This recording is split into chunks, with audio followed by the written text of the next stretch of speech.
Lauren Wilson from the E-Team. Would you let your baby sleep in a box? It could save their life. I'll bring you the new program coming to Ohio.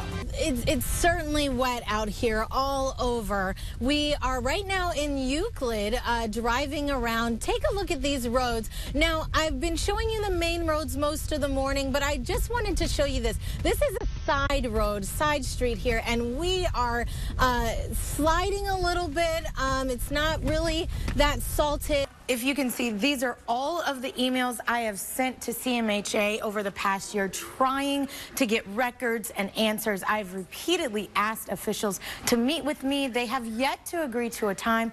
As soon as they do, though, I will let you know. Yeah, Mike, you know, now that the sun is going down, you can already feel that wind kicking up. But earlier today, kids were out swimming and playing in the water, all the while the National Weather Service issued a swim warning. And here on Lake Erie, that risk of danger is higher than most. Check this out. I put together a map here showing more than 60 local smash and grabs that have happened, both successes and failures, since the start of this summer, many of them taking place in Cleveland, prompting City Council to propose a law to protect store owners. Your side starts now. Right now, police in Euclid are trying to track down who's behind the latest in a long string of smash and grabs across Northeast Ohio. Business owners left to fend for themselves after criminals steal their ATMs. Cleveland City Council said last year it would put a law into place and stop them. So we wondered, whatever happened to that? News 5's Lauren Wilson has been tracking these crimes for months. She is getting answers you will only see on News 5.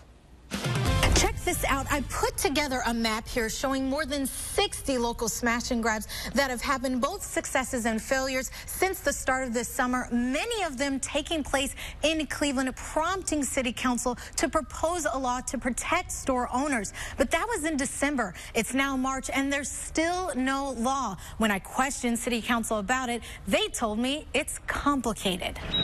There is a lot of work involved to rebuild what the damage was. Khaled Klub's response after his West Side store got hit in the spring last year. You learn as you go. You know, experience, that's what the experience is. I'm doing everything in my power to secure the store more. And he did, putting up these bollards or barriers right in front of the store. It's something other cities facing a growing number of smash and grabs now require store owners to do. The ones that have put the bollards up in front of the doors are not experiencing any kind of this problem. Rob Ryder tells me those bollards cut ATM smash and grab rates almost completely. After I brought this to Cleveland City Council's attention, members proposed legislation requiring stores to install barriers and take other measures for protection. That was December. It's now March, so why haven't council members taken action? Cleveland Councilman Anthony Brancatelli proposed Cleveland's legislation. He tells me he hopes to start hearings by April, but he's also waiting for state lawmakers to take action. But for the state stepping up now and saying they're going to do statewide, it would have been passed already, but we want to work closely with the state. So I reached out to Ohio Representative Tom Patton to see where the state law stands. Cleveland, I encourage them to continue work towards our legislation. He explained their legislation is different, so there's no need for the city to wait because the proposal in front of the State House just requires ATMs to be at the back of the store and be bolted down. The bollards, you know, we haven't even contemplated that. Lauren Wilson, News 5.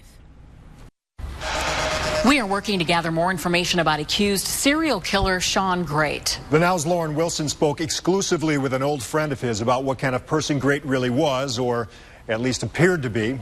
Laying by the pool or sharing a meal, just some of the things Tim Dennis and his buddy Shawn Grate used to do. Times we would get together maybe 4 times a week, you know, so just a lot of just really casual hanging out stuff that we did.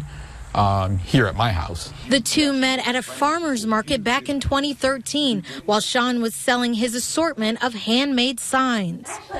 He and I got to talking, and the more we talked, the more we just kind of hit it off. He tells me when they were together, Grate barely looked, let alone lusted after a woman. It was actually quite the opposite. He said, really, I think I like men more than women, is the way he put it. So he never really said he was gay or not gay, but that was kind of his indication. All was well with them until one day Sean asked Tim to borrow $1,500. Tim declined, and that's when their relationship took a strange turn. He called me every name in the book, started putting like these verbal curses on me. One of those you can see in this text message here, showing great threatening to give him bed bugs. And then the part that got me was the conclusion. He made this statement at the end, "Meet the other me." And when I saw that, I just got chills. The next morning, he flipped as if nothing happened. Are you kidding me? You know, and it's like, maybe I was talking to Mr. Hyde last night and now it's Mr. Jekyll today. Their relationship fell apart from there. Knowing what he knows now, Tim tells me he's grateful he saw the signs when he did. I've been hanging out with a murderer and I didn't even know it.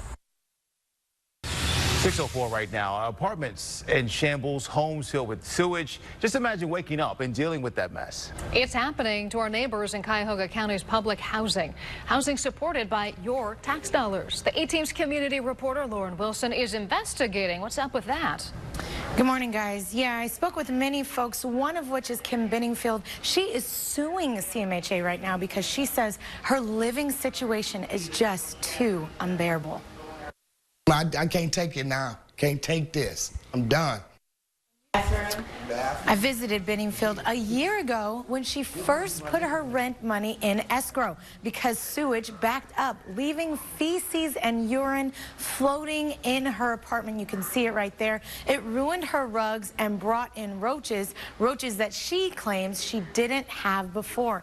Benningfield tells me she's complained to the Housing Authority multiple times, and she's documented her problems with this pile of letters. You'll see it in just a second here. Yep, those letters right there. Piles of complaints. She says CMHA has sprayed for roaches. In fact, exterminators came last week, but 2 days later, the bugs were back. As for those sewage-covered carpets, they still haven't been replaced, and that's why she's now suing.